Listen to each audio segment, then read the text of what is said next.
English cafe add ചെയ്തതോടുകൂടി അനീഷിന് ഒരുപാട് ഹേറ്റ്സാണ് വന്നുകൊണ്ടിരിക്കുന്നത്. ബിഗ് ബോസിൽ ഇരിക്കവേ ഗുഡ് മോർണിംഗ് മാറ്റി സുപ്രഭാതവും ആര്യനും മറ്റുള്ള ഹൗസ്മേറ്റ്സിനും അച്ചടി മലയാളം പഠിപ്പിച്ചു കൊടുത്ത മനുഷ്യനാണ് ഇപ്പോൾ ഇംഗ്ലീഷിനെ പ്രൊമോട്ട് ചെയ്ത് വന്നിരിക്കുന്നത്. സുപ്രഭാതം, ഹസ്തദാനം എന്നിങ്ങനെയുള്ള വാക്കുകൾ അത്ര പെട്ടെന്നൊന്നും മറക്കാൻ പറ്റുന്നതല്ലോ. ബിഗ് ബോസിലിരിക്കവേ മലയാള ഭാഷയെ അത്യുന്നത തലത്തിലേക്ക് എത്തിക്കുമെന്ന് ലാലേട്ടനോടും അവിടെയുള്ള ഹൗസ്മേറ്റ്സിനോടും ഘോരഘോരമായി പറഞ്ഞിരുന്ന വ്യക്തിയാണ് ഇപ്പോൾ ഇംഗ്ലീഷിനെ പ്രൊമോട്ട് ചെയ്ത് വന്നിരിക്കുന്നത്. അനീഷ് പലതവണ പറഞ്ഞിട്ടുണ്ടായിരുന്നു, ഞാൻ ഇവിടെ വന്നിരിക്കുന്നത് മലയാള ഭാഷയെ പ്രൊമോട്ട് ചെയ്യുവാൻ വേണ്ടിയാണെന്ന്. ബിഗ് ബോസ് കഴിഞ്ഞ ഉടനെ അനീഷിന്റെ ഇംഗ്ലീഷ് കഫേയുടെ ഈ ആഡ് കാരണം അനീഷിന് ഒരുപാട് വിമർശനങ്ങളാണ് വന്നുകൊണ്ടിരിക്കുന്നത്.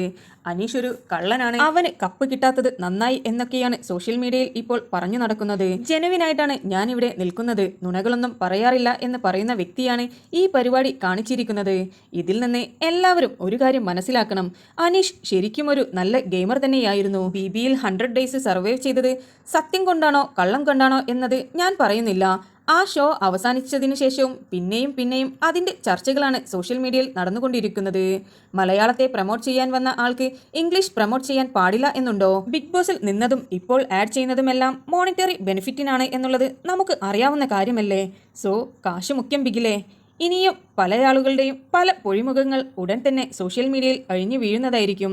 നിങ്ങൾക്ക് ഈ വീഡിയോ ഇഷ്ടപ്പെട്ടിട്ടുണ്ടെങ്കിൽ ഒരു ലൈക്കും ഷെയറും സബ്സ്ക്രൈബും തരുവാൻ മറക്കരുത്.